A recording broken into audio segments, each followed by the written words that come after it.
Bueno, nos encontramos en la Casa de Justicia de Carcelén. Buenos días, estamos con la doctora Teresa Almeida. Somos estudiantes de la Universidad Politécnica Salesiana. Cursamos el sexto semestre de Psicología con mención en Clínica y estamos realizando una investigación acerca del informe psicológico que corresponde a la materia de Psicología Clínica, entrevistas clínicas.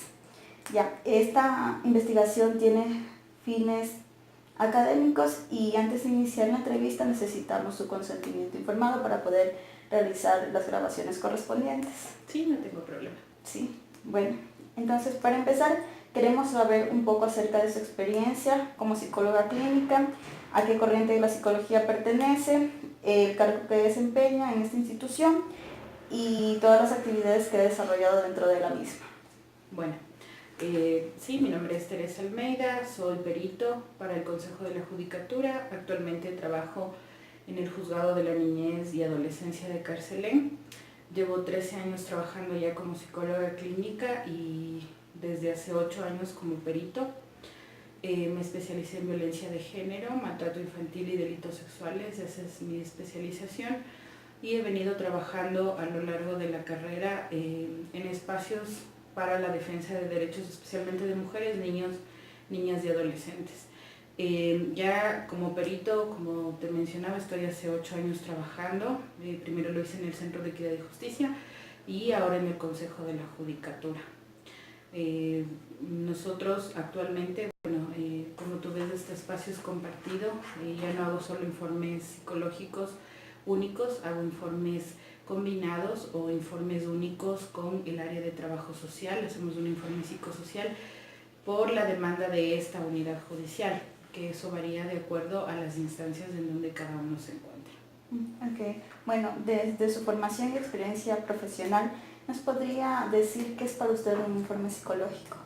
Bueno, el informe psicológico parte de una evaluación clínica que se realiza a un paciente y estos términos van a irse cambiando de acuerdo a los espacios donde se encuentran. Por ejemplo, en el espacio judicial no van a utilizar el término de pacientes, tal vez de usuarios, de personas, de actores demandados, pero en sí el informe clínico o el informe psicológico lo que va es a evidenciar la situación actual, emocional, conductual, comportamental de un ser humano. Ya.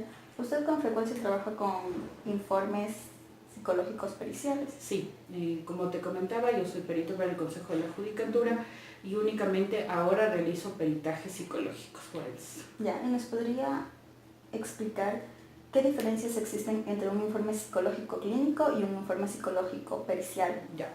Creo que la primera diferencia es que los informes periciales únicamente se van a pedir en los espacios judiciales. Estos responden a una necesidad jurídica, entonces es una herramienta o es un recurso que tienen las autoridades competentes para determinar una situación legal. Esa es la primera diferencia y creo que es la más importante. Los informes psicológicos clínicos obviamente se lo hacen en otros espacios, como entidades públicas, entidades de salud, de educación, y hay una diferencia súper grande entre los informes tanto clínicos como periciales. Primero, quien realiza el informe pericial debe ser un perito acreditado, en este caso por el Consejo de la Judicatura. Entonces no todos los profesionales podemos elaborar un informe pericial. Otra diferencia es el contenido del informe. Muchas veces en los informes clínicos vamos a constar la anamnesis personal y detallada del paciente, del usuario. En el informe pericial, por la estructura del informe, este tipo de información es mínima y en algunos casos no se registra, ¿sí? Porque hay modelos en los que nosotros hemos tenido que adaptar nuestra investigación y la pericia.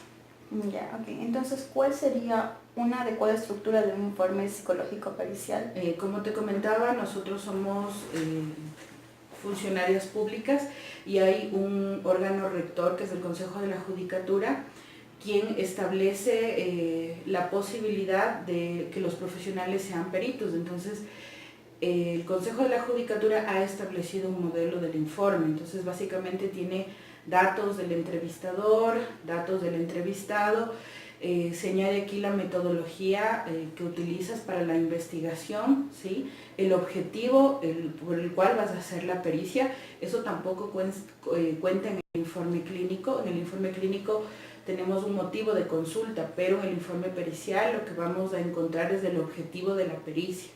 Adicional a eso, dentro de la estructura tenemos las entrevistas, el resultado de los test o de los reactivos que se hayan aplicado, las conclusiones, las recomendaciones. Hay un consentimiento informado que se realiza a los usuarios para que se legalice esta entrevista que se realiza para las autoridades competentes. Ya. ¿Y qué estrategias considera oportunas para manejar un buen informe psicológico? Creo que la formación es una de las más importantes. Lamentablemente en el país no tenemos una especialización o una maestría en psicología forense.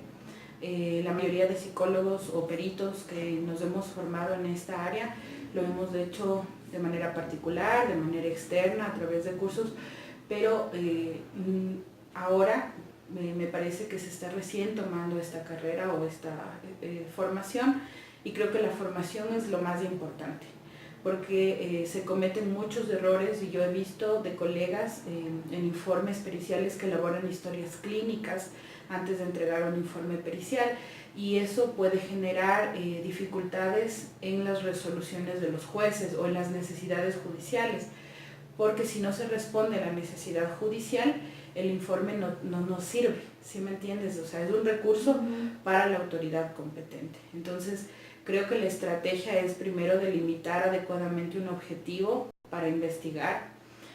Una vez que hayas delimitado el objetivo, también utilizar una metodología acorde a lo que vas a investigar. Y te pongo un ejemplo. A veces nos han pedido evaluar el daño emocional, y veo que muchos colegas hacen una serie de pruebas de inteligencia, pruebas de quizá fuera de lugar.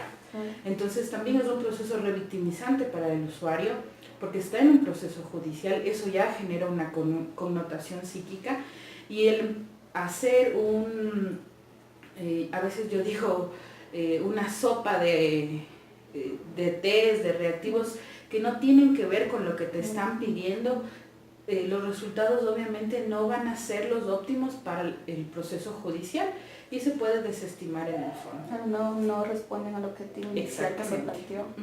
Ya, bueno, ¿y cuáles son los errores, aparte de los que ya nos mencionó, los errores más comunes al momento de realizar el informe psicológico pericial?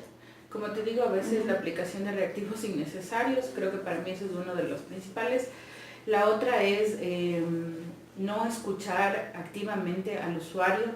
Por lo general, en las entrevistas clínicas que nosotros realizamos, siempre hacemos una entrevista estructurada y vamos elaborando preguntas al usuario, pero en los espacios judiciales, yo te puedo decir, a lo largo de todos los años que llevo trabajando, la entrevista cognitiva o el relato libre nos va a acercar mucho más hacia los hechos reales que han suscitado una demanda, un conflicto. Porque si tú empiezas a hacer una serie de preguntas, muchas veces puedes inducir quizá al usuario a emitir una respuesta que no es real, ¿sí? Pero en los relatos libres es mucho más fácil ir entendiendo, ir a hacer un análisis clínico, una observación clínica de que si su relato es creíble, si su relato tiene quizá características sugestivas, si estas están acordes entre la expresión física y la expresión verbal. Entonces la entrevista libre creo que es una de las herramientas más adecuadas para poder manejar una entrevista forense, pero que se van a evidenciar dentro del informe forense. Entonces las conclusiones van a estar mucho más acertadas hacia la demanda judicial. Ok. Bueno, ¿y nos podría explicar quizás algún ejemplo de algún informe psicológico a través de un caso que usted haya tratado? Bueno, hay varios casos, como te digo, todos los días hacemos pericias aquí, pero no sé, quisiera comentarte tal vez de un caso de alienación parental, que es un término también que no se utiliza mucho en el Ecuador. Existen algunos criterios, pero no se ha socializado, pero sí nos llamó la atención de un niño de 8 años el cual manifestaba que era agredido física, psicológicamente por su madre, que su madre era negligente. Sin embargo, dentro de la entrevista psicológica el niño no podía sostener este relato, el niño no podía manifestar cuáles eran estos hechos de maltrato, de agresión física o psicológica, divagaba, veíamos que su discurso era incompatible. Entonces esto nos generó muchas hipótesis también dentro de la pericia, las cuales fuimos investigándolas en el campo. Ahora que digo esto, uno de los errores también de los peritos forenses, especialmente de los psicólogos, es que pensamos que el trabajo es de oficina, y eso no es así. El perito tiene que salir a investigar, porque somos investigadores.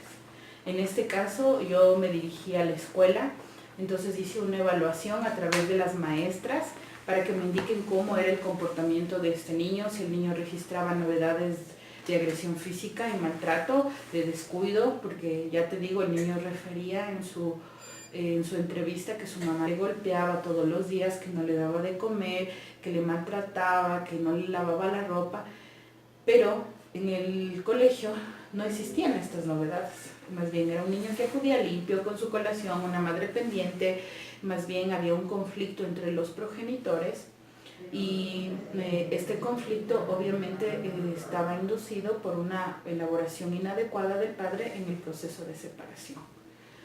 Pero este proceso, lamentablemente, por todo el tiempo que lleva la justicia en poder responder a las demandas judiciales, vimos que este proceso empezó a afectar mucho más al niño. Y el niño estaba ya en un proceso de alienación parental. Su papá es una persona narcisista, pendiente solo de él, se preocupa por sus intereses, y también ustedes entenderán, en un proceso de separación hay temas económicos de por medio, y una de ellas es la pensión de alimentos. Para nosotros una de las hipótesis es obviamente que el usuario no quería pagar las pensiones alimenticias, y por eso él quería también retirar al niño del espacio familiar materno, y lo hizo. Como les comento, fue un proceso bastante largo, hubieron otro tipo de situaciones lamentables que se dieron en este caso, y finalmente vimos a un niño que totalmente odiaba a su mamá, un niño que, o sea, emocionalmente empezó a creerse ya esta historia, una historia irreal, basada en una persona externa que te decía: di esto, es que tu mamá no te quiere, es que tu mamá hace esto porque te odia, y este niño emocionalmente ahora sigue mal, tiene problemas conductuales, problemas emocionales, ha dejado de acudir a su escuela, luego se insertó en otro espacio, pero es un niño totalmente alienado, y es uno de los casos que a nivel jurídico y dentro de la experiencia que yo tengo sí me llamó la atención, porque sí hemos visto otros casos de alienación parental, pero que con la atención oportuna hemos visto que se han superado. Sin embargo, en este caso vimos que el proceso de alienación no solo venía del padre, sino de la familia ampliada, y al ser un niño tan pequeño que tuvo la pérdida de un hermano también, se complicó un poco más, y vimos que a pesar de que en un informe nosotros manifestamos que había un proceso de alienación parental, lamentablemente los padres llegaron a un acuerdo, y eso generó otras dificultades legales, y no pudimos ayudar a que este menor sea reparado emocionalmente y comportamentalmente.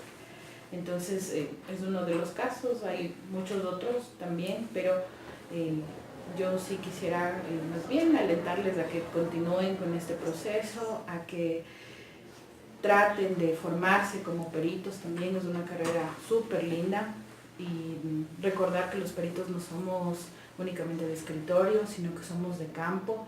Nuestro trabajo va a permitir a las autoridades acercarse un poco más hacia los objetivos que buscan. Nosotros estamos en un juzgado de niñez, entonces entenderán, nuestros casos son de investigación de delitos sexuales, de maltrato infantil o de vulneración de derechos. Entonces sí tenemos que tratar de, en lo posible, acercarnos a la realidad, y el informe pericial es sumamente importante, por lo menos en el área de niñez, porque va a definir si un niño se encuentra en riesgo o no.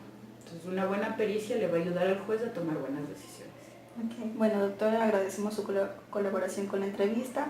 Para nosotros es muy importante todo lo que nos ha comentado porque esto va a servir para nuestra formación como futuros profesionales en el área de la psicología. Muchas gracias. Gracias también.